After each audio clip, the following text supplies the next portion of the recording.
Welcome back to this episode of By the Wayside. I'm your host, Jordan Middlebrook. On today's episode, I'm going to be interviewing podcast host Jason Lapidus. He's also an artist, so stick around. We'll talk about that. Omar is going to recommend something absolutely amazing. I've also lost my pen. Stick around. We're going to find it. Just before we get into this episode with Jason Lapidus, I want to tell you something. I found my pen. Don't be surprised if I tell you that my pen was actually on the ground. I dropped it, didn't realize I dropped it. So let's get to the episode.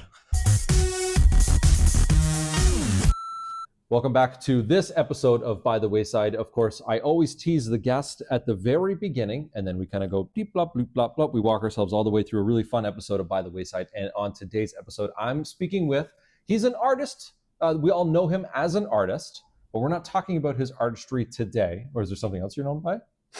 He's looking at me like, what? Stop, Jordan. Host of the YouTube show Leveling Up, Jason Lapidus is with me today. Jason, thank you very much for taking the time out from your busy day to come and speak with me. It's my pleasure, of Awesome. course. A little bit earlier in the day today, someone had referenced that you and I being together, while it's an amazing mandate, it's also the tale of two J's. Sure. That's definitely something we should be talking about. I just wanted to kind of throw that out there to make Omar say or feel a little bit better, because he made reference of a tale of two J's, and usually I just ignore what he says. So when he goes back to watch this, he knows that I said something. Okay, I don't want to undermine that by reminding Omar that my real name is not actually Jason.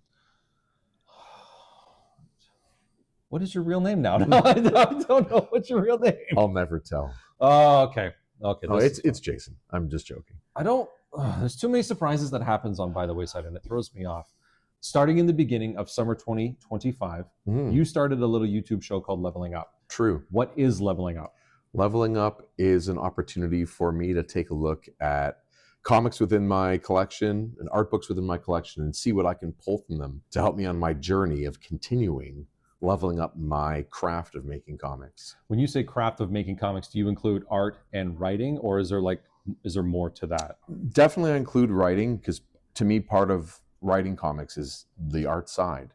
So it is a medium that's taken in visually, and a lot of the story is told through the art. And we don't have another word really for this, of telling a story through pictures and sequence. You are the author of that story when you tell a story through through pictures and sequence. Yeah. You are writing that story. You are drawing that story. So we've kind of divided into these two camps of writing and drawing, but a cartoonist does both. Would storyteller be closer? Let's use that too. Sometimes I'll see that in a comic book published by Marvel or DC. Like, for instance, the new Batman and Robin Year One credits Mark Waid and Chris Samnee as storytellers. Mark Waid gets script and Chris Samnee gets art. And if you look in Peregrine's Flights, Fiends, and Fisticuffs... We have that.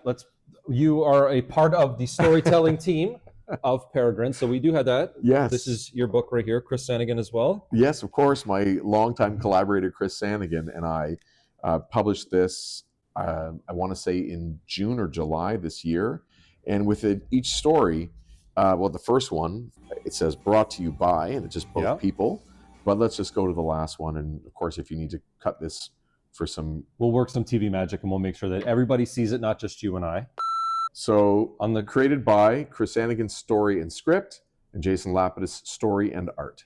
Okay, yeah, so perfect. Yeah, so the two creators, the people that are involved in it, are storytellers. National treasure cartoonist Scott Chandler often says that the writer tells the story to the artist, and the artist tells the story to the audience, to the reader. Mm-hmm. And that is if it's that kind of collaboration where it is a bit of an assembly line. With a lot of teams, the writer and artist work together to formulate the plot and the themes that they want to cover. The writer puts a script together based on what they've talked about and agreed, upon. And then the artist then communicates that script through the comic. Yeah. So it depends on the nature of the collaboration. And of course, the more corporate comics get, the more regimented and segmented the process becomes, so that there can be more corporate oversight.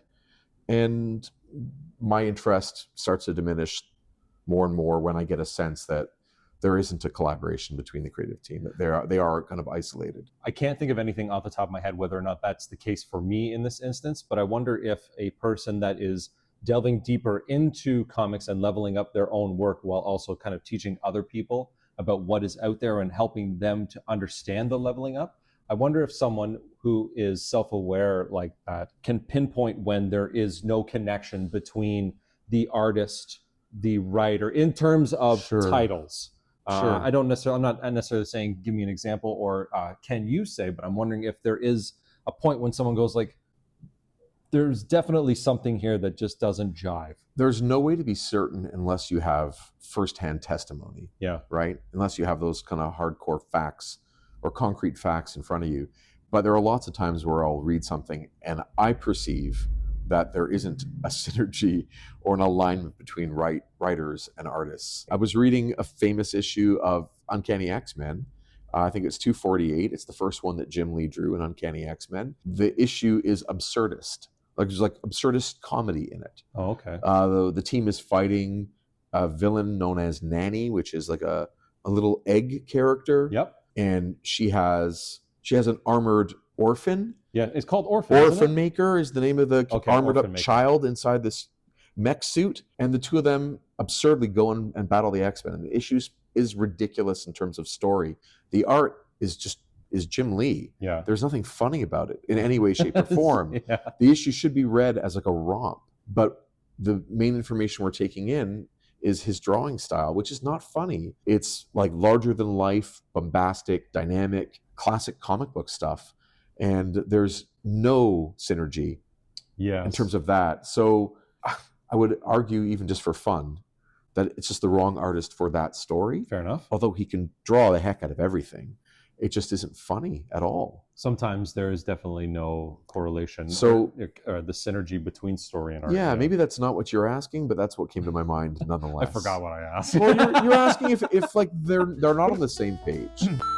Jason, don't Yes, go sir. anywhere. We're going to be right back after this. No, I said don't go anywhere. I was going to go somewhere. No, stay right there. All right. We'll be right back. Okay. This is By the Wayside, and we'll be right back. You know what I did. You get it. That's what we do here. Jason, we're still talking about you hosting your YouTube show, Leveling Up, and I have another question for you that you're going to answer right now. Yes, sir. While doing the show Leveling Up, have you discovered anything about yourself and your own art sensibilities? That I'm old-fashioned. I don't know if I discovered that on this process or if I'm just leaning into it. I like the traditional way of making comics because I've learned how to do it. Mm-hmm.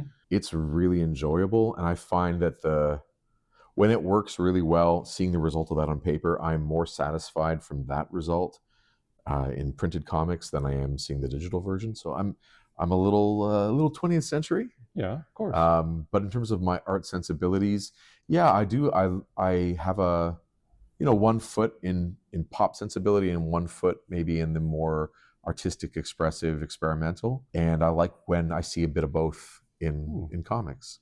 Can you give me an example? Frank Miller. You had that one locked and loaded. So he attacks with a certain creative like ethos, like a mentality of how to approach each page. At least, when he was sort of, let's just say from 1980 to, I don't know, just 2000. When he talks about his work in retrospective, or you hear him talking in an interview from one of those time periods, you'll hear him talk about attacking the page and bringing some energy and some vigor, and also trying new things and experimenting.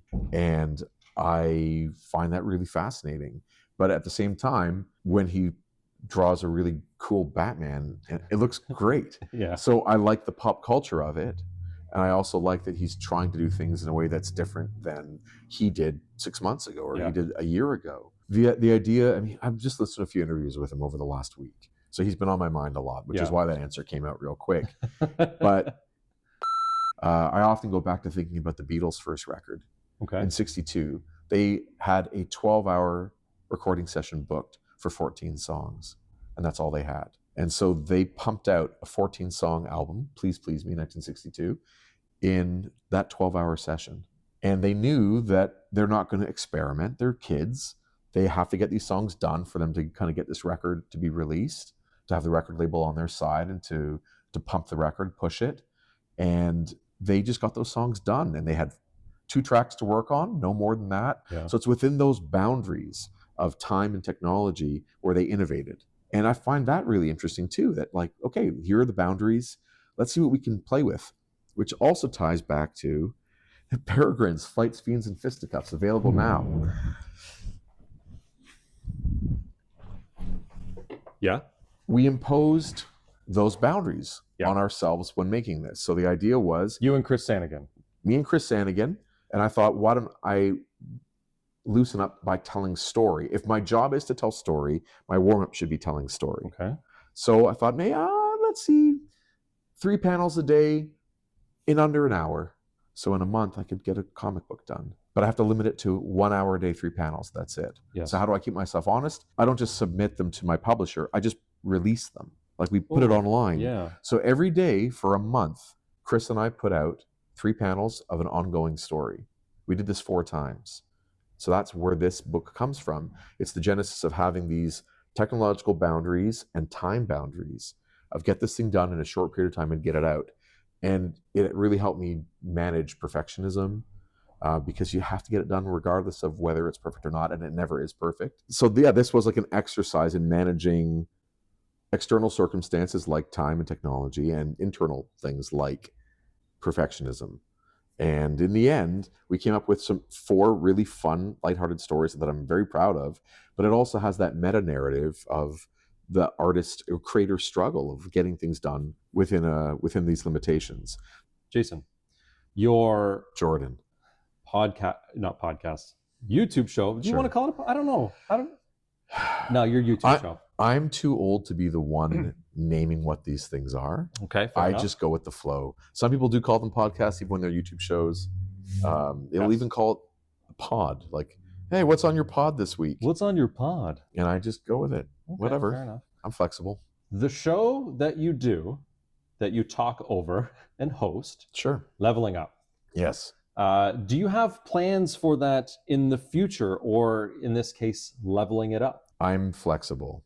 So depending on the response and inspiration and whatever unforeseen things come my way, I will do whatever I can to make it better within the boundaries that I have. My priority always is going to be making comics, Of course. telling stories that way, having a chance to consolidate my learning through doing my own book report every week or every 2 weeks. It's a really healthy way for me to put my learning into words, and so I understand it better.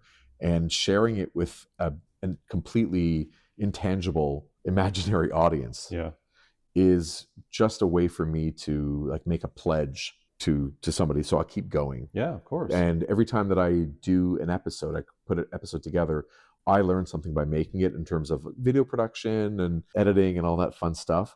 But I also don't want to spend more time on the part of me that isn't making comics. It's a good warm-up too for the brain. So in terms of me leveling up, it's the production. Let's see what happens. Yeah, awesome. I'm open-minded. With the show Leveling Up that you host on YouTube, is there something that you hope others can take away from it? It's about your learning and about what you're seeing in front of you, but you're also teaching the audience. What do you want to teach the audience? So I can only control what I make. I can't control what others take out of it. Fair enough. And if I spend my time thinking about the audience, I wonder if I would lose myself in that process. Interesting. So if I just continue to make something from a place of authenticity and a place from my own curiosity, if that finds an audience organically, that feels right to me. If the thing that is coming out of me sincerely doesn't find an audience, I might be just happy making my own video diary and posting it on YouTube just into the abyss and still getting a tickle out of the experience of because it really is about consolidating my thoughts on a particular book or story or image so that I understand it better. I know I think weird. I don't think the same as the person next to me. I don't necessarily mean you in this situation, but the way that I see comics, the way I see learning, you're making me uncomfortable. Do you want me to rub your back? Is that what you're saying? This is what my son does when he wants me to scratch his back. He just kind of does this, and my dog the same thing. And does this and like leans into it, and it just sort of says, So I'm like going to rub your back. Give me your shoulder blade. Here we go. Don't rub my back. It's Jason. okay. It's a different show entirely. So the way I see things is through my particular lens, and I don't always know if it appeals to other people. A lot of people don't see nuance. They see things very extreme in black and white. I don't mean literally black and white, but as a binary, and I definitely see a wide range of nuance across the board. So it's not always going to work with everybody, and it's okay. Yeah. Yeah. I see that point of view perfectly. Yeah. 100%. Thanks, man. Jason, Jordan. on top of the show that you host, Leveling Up on YouTube, you do multiple other things. We've talked about peregrines. Yes. There's another podcast. Nope, I keep saying podcast. It's There's okay. another show that you host. True. But I'm going to get your other comic book that you've done. You've been a part of the storytelling with Chris Sanigan. Yes. So this also leads into the next question I'm going to ask. Don't jump ahead of me here. Jason Lapidus. Jordan Middlebrook. Aside from leveling up, Yes. what else do you do? I make comic books with my collaborator Chris Sanigan. We have a company called Group of Seven Comics. We make comics there. Our first trade paperback is Group of Seven, A Most Secret Tale, which tells the story of 7 famous Canadian historical figures, all who served in World War I, and that part is true. And it's true fact, also known as fact. We put them on a fictional mission to save the world, and we have a really good time doing that. And then we moved on to a second story in the same universe, Peregrines, Flights, Fiends, and Fisticuffs. And there's another Peregrines graphic novel that's about halfway done. In addition to that, I started a short story as part of a ninja anthology. Right on. With a character who fights a bunch of ninjas. Awesome. And the character's name is Hogtown Jack, and he is a Mountie in the 1870s. And he's a Mountie with a cursed katana blade. Oh my goodness, Jason. What? That sounds awesome. It excites me too. And he's going to go on many adventures. I'd like to continue working on more Hogtown Jack stories as I go as well over the next decade. Now, what about your other show, though? The other show that we host Tuesday nights, we usually go live Tuesday nights at 9 p.m. Eastern Standard Time. It's called Previously in X-Men. And on that show, we read the run of X-Men comics that became classic. Started with Uncanny X-Men #1 in 1975, great year by the way, all the way to the end of Chris Claremont's run, which we're not at yet. We're about 30 issues away. So we're reading all those. We do the voices lightheartedly. We laugh at it and make fun of it when it's ridiculous, and we're in awe of it when it's awesome. But we're looking at that 150 issue run of X-Men, essentially, that every version of X-Men in multimedia is pulling from. To their 13 movie film franchise, the various animated series, action figure lines, all that stuff, the video games. It's all pulling from the material that's kind of laid down by Claremont and his various collaborators. And so we're reading through that and enjoying the fun of it as we go. I like that. It's two buddies reading X-Men comics. That's really what it is. That's what I really like about it. It's two buddies reading X-Men comics. And one of the great things about it to me is that we're not looking at the digital versions of the comics. We're looking at scans of the printed. Yes. So the way that they were intended to be read was on printed paper, on newsprint back in the day, not white paper. And it adds a certain quality seeing things with their desaturated colors and, that off-white color of the newsprint. There's something special about it. They're a little warmer, like analog versus digital. Yes. So that warm hum of the analog, we get to read it that way. We're showing that to the audience on YouTube. When you're doing the voices, yeah, you know where I'm going with this. When you're doing the voices of the characters in the X-Men books that you're reading, do you have a favorite? There are some that bring me more joy than others. Okay. So every time, which is rare, where I get to read Colossus for a moment, I can't help but go from, my Cold War TV Russian into it very quickly slips into Transylvanian. I can't stop myself from going into this kind of thing, it just gets there. And so it brings me a lot of joy that I'm bad at it. Yes. But I love reading Wolverine. I mean, come on. Who doesn't? He keeps going. He says, that cuts it, bub. Okay, here we go. You got to throw Bub in there. Yeah. That cuts it, bub. Those clowns try to stomp us. You weren't even there, Wolverine. Like, trying to stomp us. Who's us? Yeah. The guy who came in late? Yeah. And you just stand there and watch him fly away. What's the matter, hotshot? You gutless or something? I've heard that as So well. you know that the X-Men show was the voice recordings were done here at Southern Ontario. Yes, and most of the cast is Canadian, Right? Or not the guest. Sorry, most The of cast. the cast is Yeah. Canadian. Yeah, which is really very cool. Extra special. Being Canadian. Yeah. Jason, I'm gonna end everything there because I like having you on the show, but I feel like you and I could talk for hours and hours and hours. Let's go. You want it. He wants it. I'm okay with it. It's a 28-minute Let's show, do it. Jason. I don't know if we can handle it. Jason, thank you very much for coming to Wayside Comics and Cocktails, talking about your show Leveling Up, talking about previously in X-Men, and your two amazing stories, of course, Group of Seven, A Most Secret Tale, and the Peregrines. I forgot what the... Flights, Fiends, and And Fisticuffs. Fisticuffs. Thank you very much, Jason. Again, Thank you, Jordan. friend of the show, friend in real life. So this is actually a real show? This is I thought this was just you and I hanging out talking. The camera's been on the whole time, Jason. Camera. Sure. This is how I am in real life. This is just us sitting here talking, looking out a window. Goodbye, Jason. That's it. That's my show. Jason, thank you very much Hey. again. Always a pleasure. Love it. Moment in the Omar, there's a mosquito in here. I'm just letting you know ahead of time. It's an Omar Recommends segment. Everyone loves it when I put the thing out. Omar, you got a book for us, buddy? I do. Hold on. Feels like it was a delayed response. Oh yeah, I forgot there was like a I'm just checking my mic. check. Oh, because he's the belt. You got to show up. The belt This is here. It's appropriate. I think anything that you do is appropriate, Omar. Can you explain the belt again? Explain the belt first before we do the Omar Recommends. This belt was gifted to the shop. It's the Andre the Giant belt. And yeah, we use this for a lot of things. One, to make people feel better about their day, because everyone feels good when you throw the belt around their shoulder or around their waist. But yeah, it's just become kind of a staple here, and we love it. And it's also very appropriate for the book I want to recommend today, which is one of my, I say probably tied for my favorite read of last year, which is Do A Powerbomb by Daniel Warren Johnson. Before you continue, Omar, you know, because we can see ourselves, you get to do adjustments and everything. This has been my favorite Omar Recommends. It's a good book. You recommended it to me. I was able to get a copy. Go nuts. Do your recommend. All right. So Do A Powerbomb. There's something unique about a book that can elicit very powerful emotions out of you. And while the premise of Do A Powerbomb and like the cover and everything kind of looks ridiculous, like this book did bring me to tears. So the basic premise of Do A Powerbomb is there's a young girl, Luna Steelrose, and her mom is the champion at the time. And she's watching her have an event, and she's fighting a guy named Cobra Sun.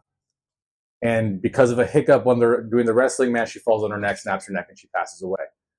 And this whole moment is horrible, and like the whole family's entwined in wrestling, and then everyone's trying to keep her away from wrestling. And what ends up happening is she wants to get into it so bad, and like nobody lets her because there's kind of a little bit of gatekeeping for her because they're trying to keep her protected from the community. They don't want what happened to her mom to happen to her. Don't spoil the whole thing, though. Don't spoil. The only thing You're I'm getting excited about this. Don't spoil it. So I don't want to like. There's so like by the end of issue 1, if you're not connected to this, like I don't know what's wrong with you. I'm sorry. But there's lots of reveals in there that really kind of hit hard. And the whole thing about it is the only thing I'm going to say is interdimensional wrestling tournament. Yeah. And there are characters in there that you definitely don't expect to pop up. Agreed. Especially near the end. The way he kind of bookends the book, especially that last page to like what's happening in the first issues after the first event. My God, turning that last page again, it brought a tear to my eye, and it was one of those things where it just elicited just this pure visceral reaction. Yep. I don't know if it's because I don't know if it's because I have a kid or something, but like there is something about that last page in that book that just bookends everything so well, and it shows you that this journey was for something. Yes. Yeah, I don't want to say too much because again, the kind of the joy of this book is in the discovery of what's happening and the character revelations and the weird wrestling and everything. But yes, amazing artwork, very anime kinetic. I love the way he does sound motion. Yeah, it's interesting. Where, he really just like puts the words out there and like really adds it to part of the movement. You can feel the book moving. Like I said, it's very kinetic and it feels almost cartoony, but the words are just so heavy. And the weights hit you kind of like an elbow drop from the top rope by the end. And it's pretty incredible. Art, characters, story, everything. Like everything you've said. Yeah, it's 1,000%. a whole package in a book, and it's a one and done, which is great because you can put this in Yeah. anyone's hands. They don't need to feel like they need to know anything. You don't need to know anything about wrestling to enjoy it either. I agree. It tells its own story, and like that's kind of the beautiful thing about that. And I love one and done books. And I love when something can be 6 to 8 issues but feel like a much bigger thing. It has that kind of like heft of a novel to it, and I feel like that has the heft of a novel to it. But I read it on a Sunday, and I remember I finished reading it. I was sitting in the living room, and I finished reading it, and I started crying. And the first thing I did is I texted Omar, and I said, "You son of." It's true. I did get that message. It's that I am not. There's not a word of a lie at how much I hated him at that specific moment. No, it is a heartfelt story about family, and it is a heartfelt story about finding one's self. There is so much to it, Omar. This is a really good book. This has become one of my favorite books in the past year. Actually, I'm 43. Yeah, I'm 43, probably in my 43 years of reading comic books. This has probably reached the top 5 for me. And it's all because of your Omar Recommends. And I really like it when I say Omar Recommends because we get the graphic. I love it. You can say it. Go ahead. Omar Recommends. Graphic shows up. That's the thing. Right here. It's going to pop. But yes, Do A Powerbomb. Definitely check it out. This might be my second or third best-selling book in the shop, and that's because we pitch it a lot. We really want people to read it. Yeah, this is a phenomenal book, and it's my goal to put this in more people's hands and let them try something that's very different. Like I'm a lifelong wrestling fan, and that's kind of the initial appeal to it. But again, I love good writing, and this is just packed to the gills with good writing. I agree 100%, Omar. Well, thanks again for recommending something that's amazing, and I know that everyone that reads this is going to feel the exact same way that you do. Stick around. You too can feel like a champion if you read this book. Also, you could come to the shop, come to Wayside Comics, and wrestle him for the belt. Yeah, if you buy Do A Powerbomb, you can wear the belt. I think we should just all wear the belt around. Anyway, stick around. We got lots more coming up on By the Wayside. Don't go anywhere. I'm pretty sure that every episode I always say, and that was an episode of By the Wayside. And today, it's no exception. Did you think I was going to say something different? Because I wasn't. I was actually just going to use the same thing over and over and over again. Why? Because you like repetition as much as I like repetition. And routine is the most important thing on the planet. I, of course, want to thank my guest, Jason Lapidus. Whenever he's around, we have so much fun. Our show, By the Wayside, is recorded out of Wayside Comics and Cocktails in Newmarket, Ontario. I'm pretty sure the address popped up. Now, at this point in every show, I talk about the social media of everything, and I'm going to go like this. Bam. All the social medias, of course, have just now popped up here somewhere, and you can like, subscribe, follow, share with your friends. It's really important that you help me out. You help out everyone here on the show so that I can keep doing the things that I love doing. And that is the mandate of the show, to introduce the audience, which is you, to creative people. Any episodes are at waysideshow.com. I had said that. What is it? Like Instagram, TikTok, Facebook, something else. I don't remember what it is. Nope, still don't remember what it is. Let's go back over here. Boom. I got to go stand in the middle. Like, subscribe, follow, or whatever the kids say. I am your host, Jordan Millbrook. Of course, I've been doing all the talking through the course of this episode, and I do all the talking on every single episode of By the Wayside. Just like Omar says on every Omar Recommends, I will catch you by the wayside.